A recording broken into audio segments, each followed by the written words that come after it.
Hello, boys and girls.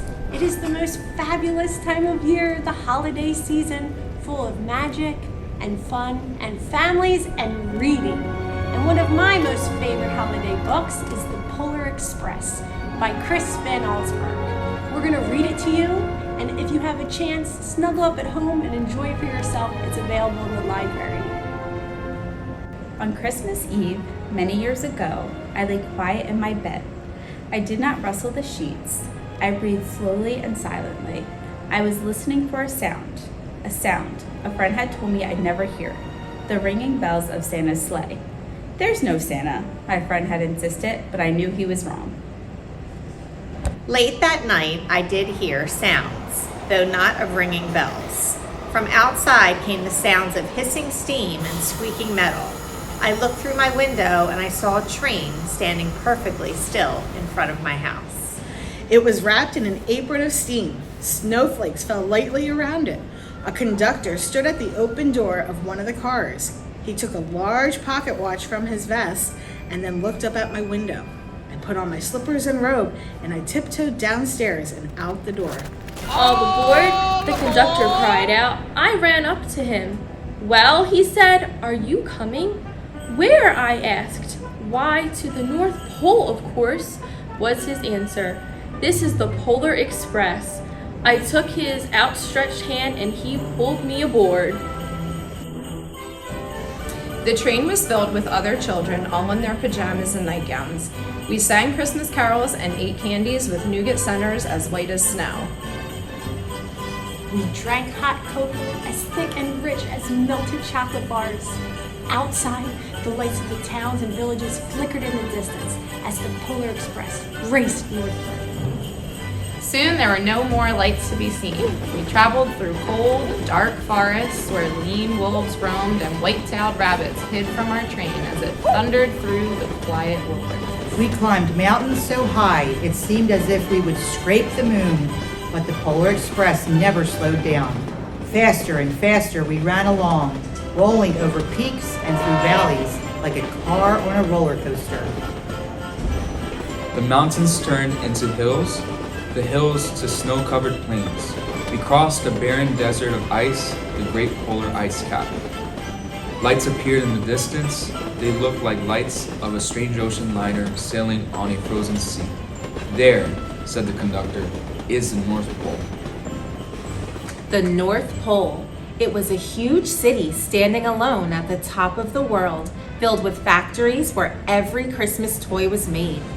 At first, we saw no elves. They are gathering at the center of the city. The conductor told us that is where Santa will give the first gift of Christmas. Who receives the first gift? We all asked. The conductor answered, "He will choose one of you." "Look," shouted one of the children, "the elves!" Outside, we saw hundreds of elves. As our train drew closer to the center of the North Pole, we slowed to a crawl. So crowded were the streets with Santa's helpers. When the Polar Express could go no farther, we stopped and the conductor led us outside.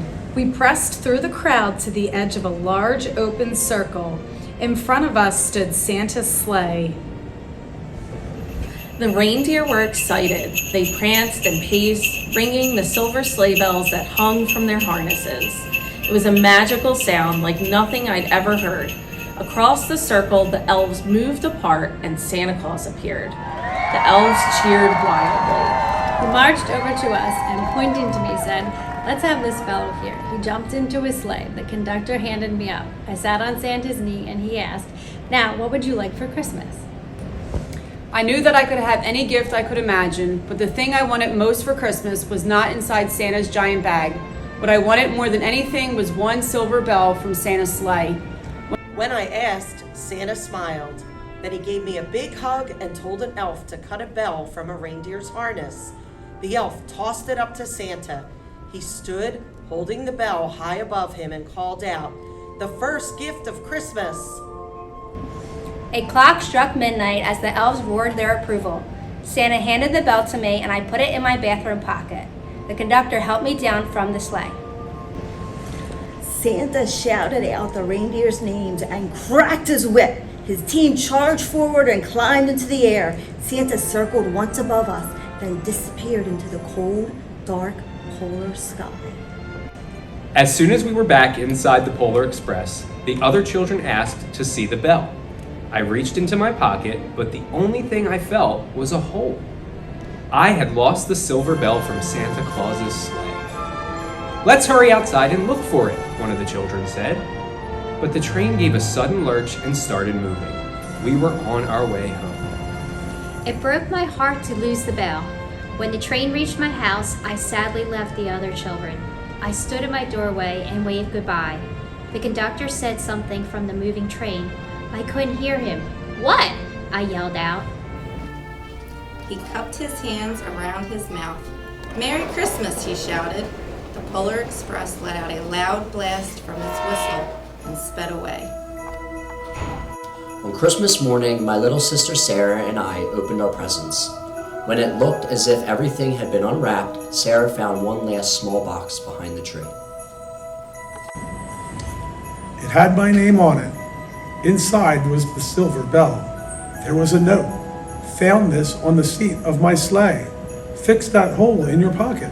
Signed, Mr. C." I shook the bell. It made the most beautiful sound my sister and I had ever heard. But my mother said, "Oh, that's too bad." "Yes," said my father, "it's broken." When I'd shaken the bell, my parents had not heard a sound. At one time, most of my friends could hear the bell, but as years passed, it fell silent for all of them. Even Sarah found one Christmas that she could no longer hear its sweet sound.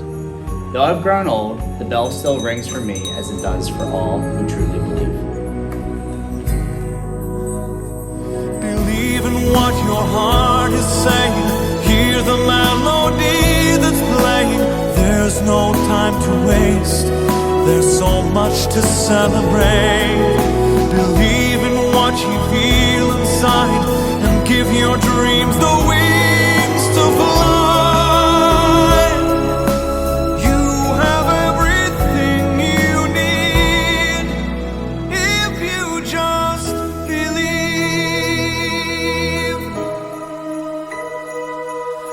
Trains move quickly to the journey's end.